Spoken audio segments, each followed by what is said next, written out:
Hey everybody, it's Amy Fox with Work in Progress Texas. I am live in our Couples Do It Together free community. Couples Do It Together, that is our, I guess you could say our handle, right? Our Instagram handle. And we are here to help couples and families lose weight together and get healthy together. And so I'm so glad that you are here watching our topic today, which is meal prep tips and just meal prepping. And in general, how can we make this really super simple for our lives? And what are, because I think people get, sometimes people think that like having a meal plan is just going to fix everything. And truly, it's not going to fix everything, but it is a tool. It is a very, very useful tool when it comes to specific body goals, like fat loss, body composition. Like just a lot of the times when you're meal prepping, there is a level of quality that you're looking for too, because you're able to make something yourself. You know what's in it. You know the macros count if you're weighing them. You know the macro count, like, you have the knowledge of what you're putting, like when you prepare it, you know what's in it, versus when you go to a restaurant or even when you get something that has nutrition information on it, it's still not necessarily super, super accurate, at least when it comes to like processed foods and things like that. So for you to take the time to figure out what you're going to have for the week, the whole goal is to remove a bunch of decision making that you have to do throughout the week.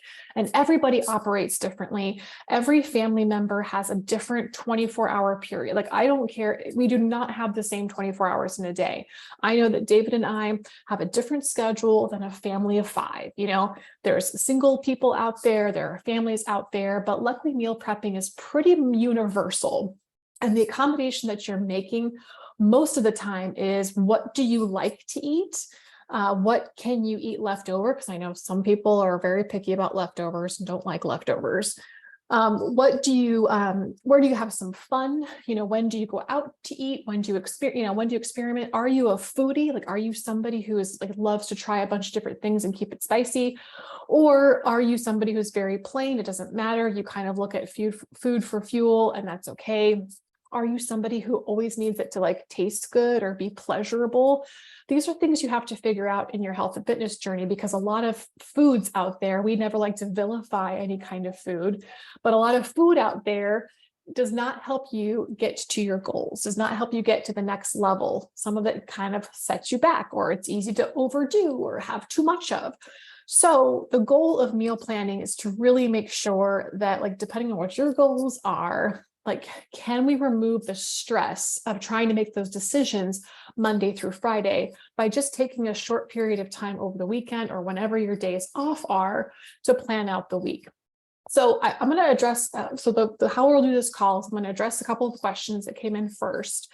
Then I'll tell you what David and I do. And then we'll go into application, like actual applicational steps, steps that you can apply to your life to, start to implement into your world. And what sparked this was that we have a meal prep community. So people can join our community, and every single month I provide meal plans, and throughout the month I provide recipes. We have a community, we have group coaching opportunities, we have certain things where we're growing it and we're building it right now. And so I thought, as I've had this community, I've wanted to like expand on the tips and tricks or whatever and send them to you. So if you're interested in joining that community, let us know, because we would love to have you in our app, in the experience, doing the meal plans together. And we've got visions for that expanding down the road, especially when we're in our new place and there's a little bit more space to do some things like cooking in the kitchen together. That's on the agenda. So the meal prep community, working with that and growing it, has given me like some of this fuel to start utilizing to help you guys get to the next point. So some questions that came in were like, how do we keep like food interesting? Is there a way does meal prepping help with that? And I think there's kind of two parts to this, and this might be some tough love a little bit, but to me, I think about this. When you go to a restaurant or you go to a place for fast food, do you tend to order different things all the time, or do you order the same thing all the time? And I know that there's foodies out there. Hey, one of our most successful clients is a foodie, as a blogger. We have worked that lifestyle into their world, and they've still lost 30 pounds, which is incredible. But do you really eat a bunch of different things? Like when you order pizza, is it a different pizza every single time? If you do, then I'm not talking to you. But if you tend to go to restaurants and certain things and order the same thing, don't you kind of think like, what's the big deal about doing that at home? Like, why is that a problem? So I kind of tease a little bit with that question, because sometimes if we're trying to change it up too much, that makes it more complicated than it has to be. How you change things up and keep it interesting, instead of having a bunch of different exorbitant recipes and all these different things to try, is to change up your sauces, your spices, and how you prepare the meals. And if you're newer to cooking, which we have to recognize that we have to learn how to cook, right? There is an aspect of us having to teach that. If you are not lucky like me, where David goes and is an expert with the grill machine and the smoker and whatever, and he takes care of the proteins outside. I sometimes take care of the proteins inside. But if you have to learn some of that stuff, what my advice would be is to take a main protein source and learn how to cook that source in all different ways. The crock pot, the air fryer, the Instant Pot, even the oven. Worst case scenario, the microwave if you have to, but we all know nothing tastes great from the microwave, if we're being honest. Get really good at that one protein. And I think chicken would honestly be the best. I do believe you should get pasture-raised chicken. I do believe you should buy good quality chicken, but we're not going to talk about budgets right now. We're going to talk about like what's realistic. Learn how to cook that protein and then switch to something else. And as you get really, really good and know what you like and how you prefer it, especially if you're somebody who leans towards fried foods, then it's like, okay, if you really like fried foods, let's get an air fryer and like, let's start trying to make things in the air fryer. You can make amazing French fries, pork chops, any kind of meat source, so many versatile things in the air fryer. And the air fryer is actually a really great way to reheat items too. So that's in the meal prep world. If you actually are preparing meals for a couple of days, that's a great way to reheat something up. In fact, we have a lot of recipes that are breakfast burritos style sandwiches or wraps or things like that. And that's something that can be reheated and tastes really good from the air fryer. So keeping it interesting really more so is like preparing it in different ways, and then go out to eat and have your different stuff every once in a while, because you can work that into your plan. The next question was how to cook for like a single person. And I think this can be applicable to anybody. If you're single or you're a couple or you have kids, I mean, ultimately what changes is going to be how much you cook. How many days do you want to eat the same piece of chicken? Now, if you create the same piece, if you did grill up a bunch of chicken, let's just say, the cool thing about chicken is it's really versatile, right? You can throw it on a salad, you can put it in a wrap, you can eat it in a rice bowl, like you can have a little variety in changing it up, how it's mixed in. But ultimately, it's kind of like, it's more so portions, really more than anything, right? And then just kind of expanding your knowledge. And that's what the beautiful thing about cookbooks are, the internet. Like we have so many resources, and I know that not everybody loves to cook and there's not a passion for it, especially when you are by yourself. That is a little bit of a challenge to be like, I'm just cooking this for myself. So sometimes it kind of comes back down to, I need these nutrients, I need to eat this for my goals. And we have to push past that, I don't feel like it.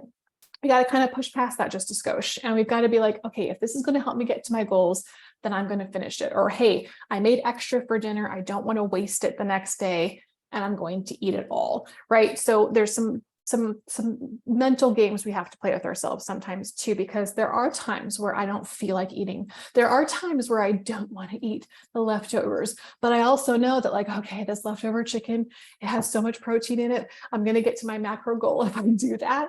And you just kind of suck it up. We're not trying to make you miserable, but there is some stuff where you just kind of have to tough it out a little bit. I think I even said in a past live about like treating yourself with something sweet after you eat that broccoli or have that piece of chicken that you just didn't feel like eating. Like, okay, then have a piece of chocolate afterwards. Reward yourself. You're not a dog, but reward yourself.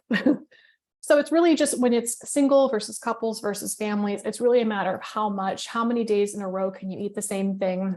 But the principles are not going to be different, because a lot of it is still planning and preparation. It's just, again, planning and preparing in a certain period of time on the weekends so that you don't have to do it during the week, which is the nice part. We did have a question about like heart health and doc suggestions. I mean, I think that might be a separate live in itself. But when we're talking about doctors giving nutrition advice, they do not have the education for it. Yes, they have the science, the degree, the skill set, the other things. But if they are not a certified health coach or a nutrition coach on top of their doctor, like they have had like one nutrition course and they're going off of science that's outdated and is on animals, and maybe guys, barely any women are tested in these kinds of things. So their knowledge sucks, really, if I'm being honest. And that's not a diss to doctors, because we do need doctors. But it frustrates me so much when they give nutrition advice that is so backwards. And again, you're seeing a doctor, we're always going to say, I am not a doctor. This is just educational. This is just opinion. But there are some things that don't really make sense. Like, why would a doctor tell you not to lift weights? That doesn't make any sense. So we're going to probably take that question as far as like out and do maybe a separate conversation about that. But a lot of these tips and tricks are going to be applicable to travel, because travel too can throw something else into the mix. So what do David and I do? Let's just move to that part so we can get into the tips here. And I will make sure to create a PDF that has the recap of this conversation, so you have a copy of that if you would like that. But literally what David and I do is the biggest thing that, if you have taken anything away from this, maybe this is it, but it would be going to the grocery store and stocking your pantry, having the pantry and the refrigerator and the freezer full of stuff that you need, like just having the ingredients and the stuff to grab. We literally rotate our proteins throughout the week. We rotate between pork, chicken, ground beef, maybe a sirloin steak. We're doing a little bit of less of that since we are in calorie deficit. Maybe we throw some fish in there, and we literally every night just have a different protein source that's been picked. And we decide, is it a taco version? Is it a spaghetti version? Is it a teriyaki version? Like, what version of that protein source? A lot of the times with pork chops, for example, it's pretty much the same. It's like, we want to, brine it and get it good and cook it low and slow. And again, like I said, I know I'm blessed that I have a guy who can go out and grill something, but you can learn too, ladies, or guys, if you haven't, you can learn how to do this stuff too. And I'm lazy in the fact that I haven't learned it because I haven't had to learn it. But if I had to, I would have tried to figure it out. But it doesn't mean that you can't optimize the air fryer, the Instant Pot, the crock pot, the oven. Like, I'm so boring with how I eat. It's like, I am that person that just eats for fuel and doesn't really care unless I go out and want something special, kind of thing. Right. So we literally pick our protein sources. Then we have our fruits. We actually do more fruit than vegetables because fruits have a little bit more fiber. Yes, the carb source of that's going to be higher. And if you're looking for high volume foods in a calorie deficit, for example, like fruits and veggies are going to be really good on volume. So what we do is we get our fruits and I chop them up for the week. So I have them all ready to grab. So our proteins are already picked. I've chopped out the fruit so it's ready to grab and put into my portions, because we are also blessed that we work from home. So we basically go into the kitchen and make it and then go back to work, right? When you're having to go to a job, you have to do some prep the night before. You have to do some prep on the week and get some things packed. Like when I was used to work in an office or be on the road, I would pack things the night before. So in the morning, I didn't have to think about it. Again, removing a decision for the next day because I'm already taking care of it ahead of time. Then literally we have snacks to grab. So we have yogurts, meat sticks. Lots of our snacks are going to be protein sources because that's what we're aiming to get the most, is our protein in. So we're going to be looking at, maybe there are some protein bars we might grab, protein drinks, whey protein, Fairlife. Fairlife is one of our favorite protein drinks. It's not there's Carrageen in it, but it's not the worst thing in the world. It is a complete protein, which is great. And then really for breakfast, it's kind of like, hey, we have our protein waffles, we have our protein pancakes, maybe we'll have sourdough, maybe we'll have eggs, maybe we will have oatmeal. It just kind of depends on what's going on. We'll have the bacon, we'll have the sausages, but all of that stuff is in our freezer ready to grab. So half the battle most of the time is going to the grocery store and getting it. So whether you have to do a grocery delivery or a curbside pickup, if your grocery store offers that, that could be a way to kind of save some time. Obviously, a delivery is going to add to the price, so it's going to be more expensive. But I also look at going to the grocery store as getting some extra steps in. Maybe we should have a step goal again, if you guys are interested in a step goal.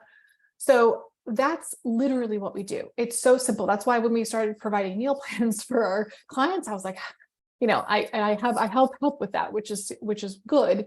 But it was one of those things where, like, you can get a meal plan. And my question truly is, how often do people follow them? Do they really follow them? So my suggestion for our meal prep community is, hey, I'm presenting these recipes and these meal plans to you. Go in there and pick one or two for the week and go get the ingredients for it. And if you like it, then you put that into your rotation. That's where I see meal plans and meal prepping coming in really handy, is that you find a couple of new recipes that you like, or you change some things up. And a lot of the stuff that we do can be frozen. So when we're talking about meal planning and meal prepping, you want to have enough room in your freezer for some of these things too. But a lot of the times our meal prepping is literally going to the grocery store, having things picked up, having things ready to grab. When we don't have things ready to grab, that's when we default to DoorDash, or we go to a restaurant from time to time. It's not all the time, but I'm just saying, like, that's what happens when we don't have the preparation. So it's really basic, it's really simple. And that's how you can do it. To me, I feel like if you're our client in particular, but if you go to the grocery store and get your stuff ready to grab, you're going to be successful. Now, for those people who don't work at home, that's where you've got to do a little bit more packing and prepping and having it ready to go. And anytime our clients have done that, they have felt so amazing. And it's not that they're consistent every single time. I don't think we ever expect perfection. But when people have accomplished it, they have felt so good when they do that. They're like, oh my gosh, I packed my lunch, I packed my breakfast, or I made my breakfast, or whatever. And it's an accomplishment.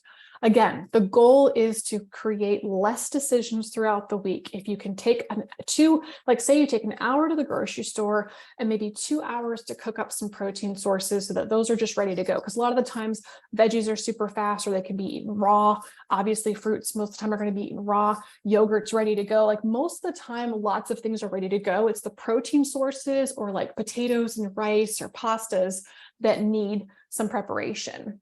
So when we talk about applicable steps, how do we, implement something like this?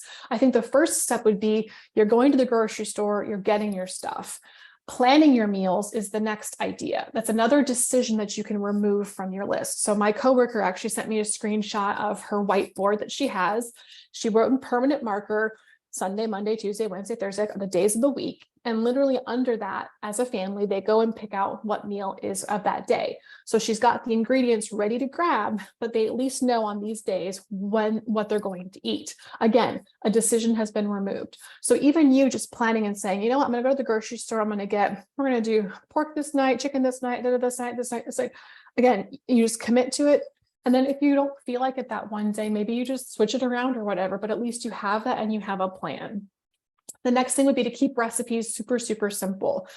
Choosing, especially when you're in, and again, I'm speaking dominantly to people who have fat loss goals or body composition goals.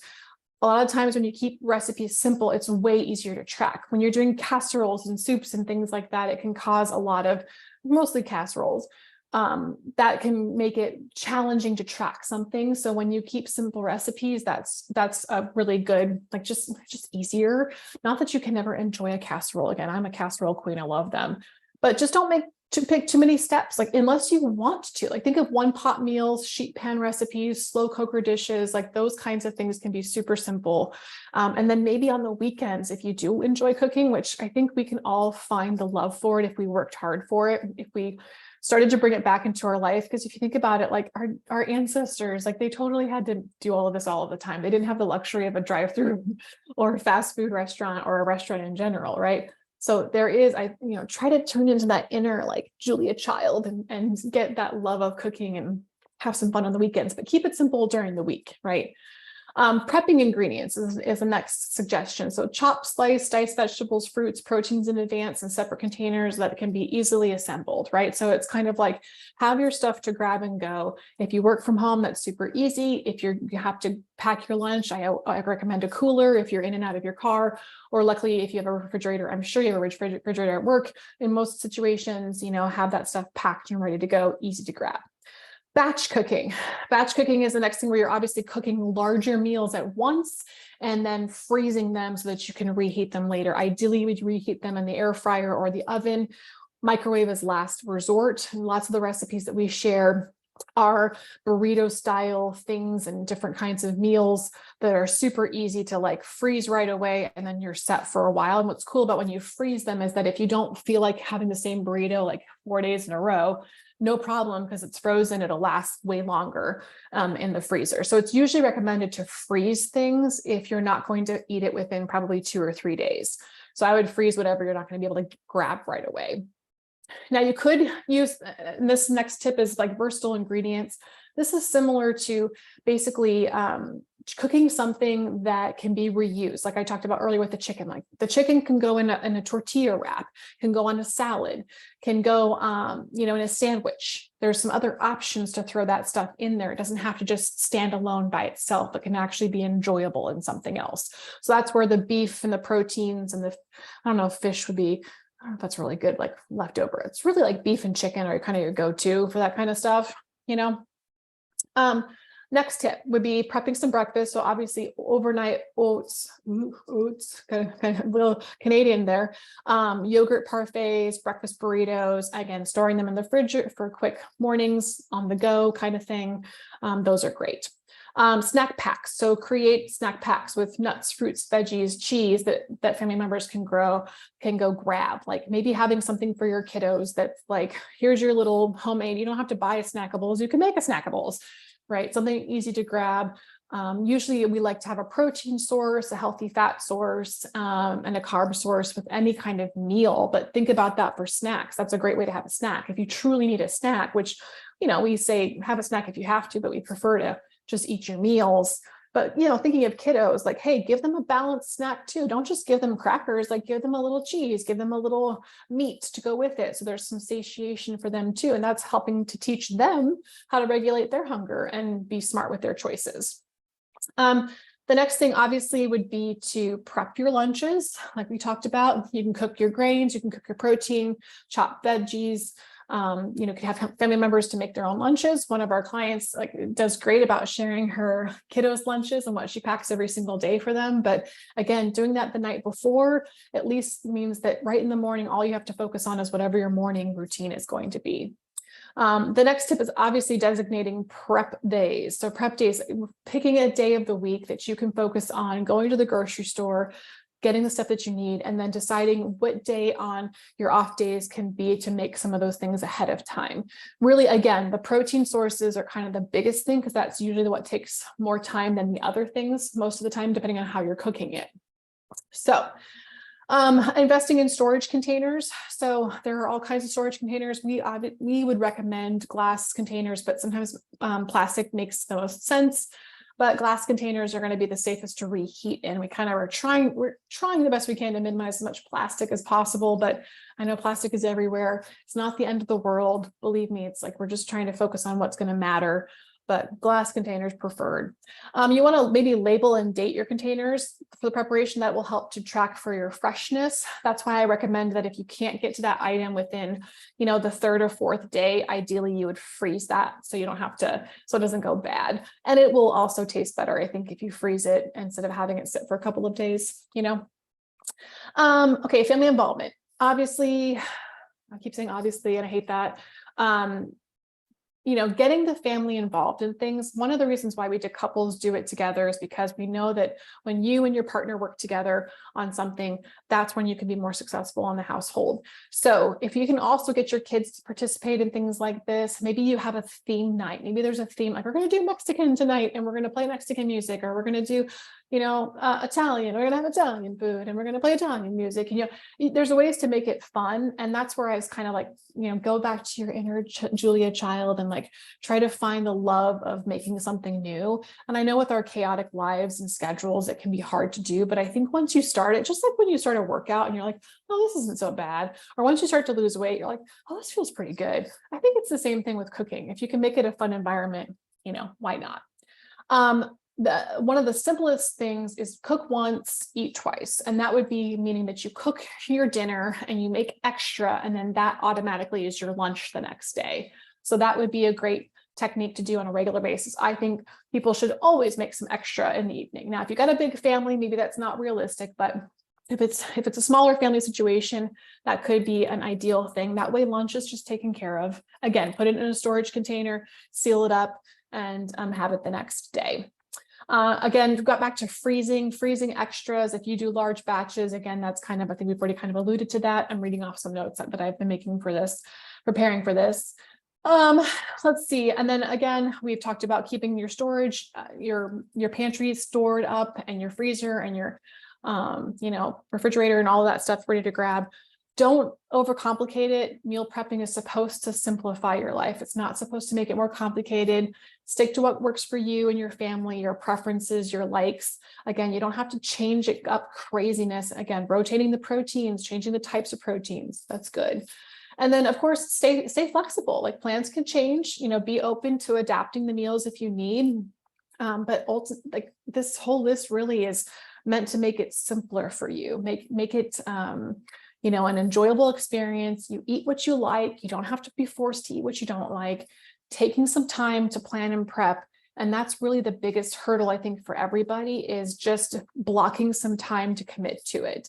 And like I said, it could be as simple as you going to the grocery store and making sure you've got enough stuff to grab, or you can go to the next level where you pick a couple recipes and make some things in bulk, or you can go to the next level where you plan out your whole week and freeze a bunch of stuff. It's kind of up to you to see what works best for you. And that's ultimately how you can make a meal prep and planning simple for you and your family. So let me know if you have any questions. Again, the offer stands if you would like to join our meal prep community to have some of that taken out, some of that decision made for you. Come join us. Let me know. DM me, message me, email me. And otherwise, that is the show for today. And I appreciate your watching this, whatever time you're watching this, and those that join me live. Thank you so much. And I will see you next time.